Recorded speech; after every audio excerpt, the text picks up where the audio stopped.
Good afternoon. Here is the news afternoon. First, the highlights. The Lagos House of Assembly, Ministry of Information to strengthen collaboration. Senior Staff Association of Nigeria, Non-Academic Staff Union of Institutions issue ultimatum to federal government over withheld salaries. On Friday, Iranian singer Shavin Hajipour bags jail term over Masa Amini protest anthem. And then in sport, former international Segun Odegbami urges Nigeria Football Federation to engage indigenous coach for Super Eagles. And now the details. I am Mike James.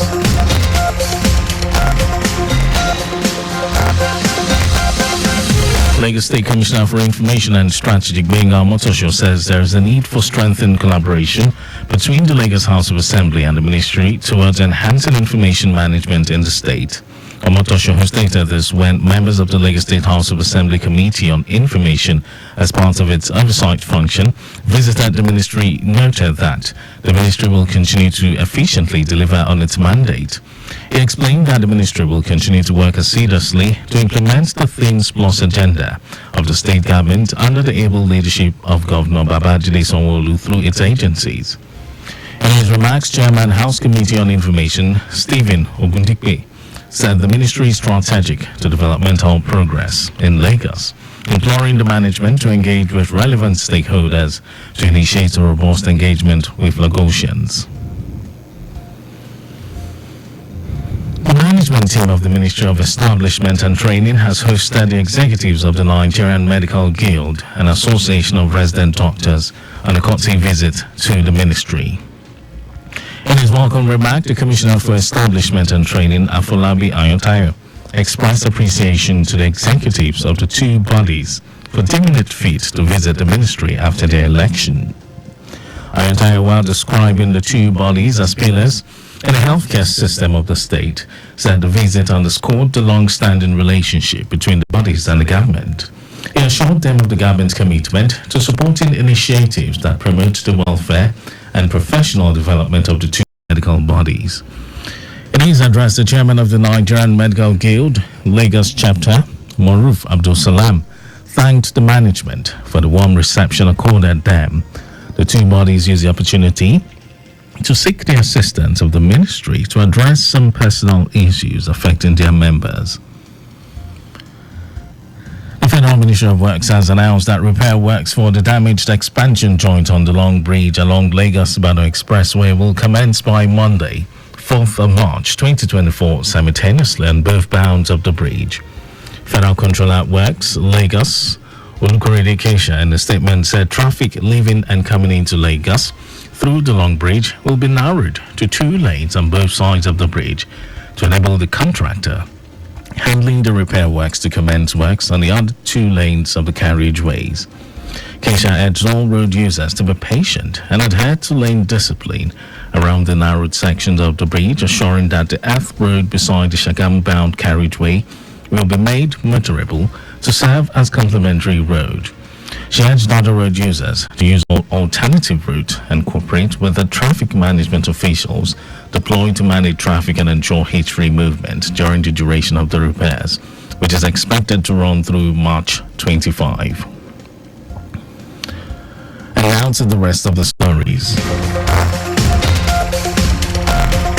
The Senior Staff Association of Nigeria Universities, SANU, and the Non-Academic Staff Union of Educational and Associated Institutions, NASU, has threatened to embark on strike over the 4 months withheld salaries of their members. In a letter issued by the Joint Action Committee, the unions said they would go on strike if the federal government failed to release the withheld salaries after 7 days. The unions expect that the government release 4 months of withheld salaries to members of the Academic Staff Union of universities without extending the same gesture to non-academic staff. SANU and NASU said they have written a letter to the Chief of Staff to the President, Femi Gbajabiamila, and the Minister of Education, Tahir Mamman, on February 13, but no response has so far been received. Nigeria has been ranked 8th in the list of most happy countries in Africa, according to the 2023 World Happiness Report. As of March 2023, Finland was the happiest country in the world for the sixth consecutive time. While in Africa, Mauritius emerged as the happiest country on the continent, boasting a happiness score of 5.920. The World Happiness Report is a report by the United Nations that measures national happiness. The data is primarily from the Gallup World Pool and based on respondent ratings of their own life. And in some foreign news, as Iranian singer whose song became an anthem during the 2022 mass protest has been sentenced to more than 3 years in prison for inciting and provoking for the song not wearing an appropriate hijab, which is mandatory in the country. The singer already had served some prison time under Iranian law. Jail sentences run concurrently, meaning Hajipur would serve 3 years behind bars. And over to sports news from our international. Segun Odegbami has called on the Nigeria Football Federation to look inward for an indigenous coach to handle the Super Eagles. Odegbami said Nigeria needs a better hand to handle the Super Eagles.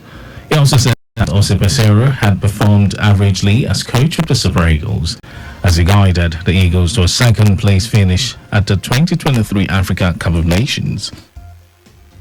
Meanwhile, the Portuguese manager confirmed his exit as coach of the Super Eagles after his contract officially expired on Thursday, saying he was fulfilled coaching the Super Eagles at the 2023 Africa Cup of Nations. And that was our news at 12, but just before we go, maintain adequate distance from the vehicle ahead of you to avoid collision. You can follow us and like all our various social media platforms, X formerly Twitter, Lagos Traffic 961, Instagram, Lagos Traffic Radio 961. Watch us live on Facebook, Lagos Traffic Radio 96.1 FM. On YouTube, subscribe and watch all our previous programs and news on our channel, Traffic Radio 961. Did you know that the Sanwo-Olu administration introduced a 1 billion naira agriculture value chain fund targeted at businesses that operate within the agri value chain? Well, you can get more details on the Lagos State government website. To the news, here are the highlights of the major stories. Lagos State Commissioner for Information and Strategy, Gbenga Motosho, says there is a need for strengthened collaboration between the Lagos House of Assembly and the Ministry towards enhancing information management in the state. The Senior Staff Association of Nigerian Universities, SANU, and the Non-Academic Staff Union of Educational and Associated Institutions, NASU, has threatened to embark on strike over the deferment withheld salaries of their members. We also told you that an Iranian singer whose song became an anthem during the 2022 mass protest has been sentenced to more than 3 years in prison for inciting and provoking people to riot to disturb national security. And in sport from our international, Segun Odegbami has called on the Nigeria Football Federation to look inward for an indigenous coach to handle the Eagles. And for contact with the newsroom, send a message to newsroom@trafficradio961.ng. That ends the news broadcast. This was compiled by Adeswa Ejoyoka. Thank you for listening. Beautiful afternoon to you, Lagos. My name is Mike James.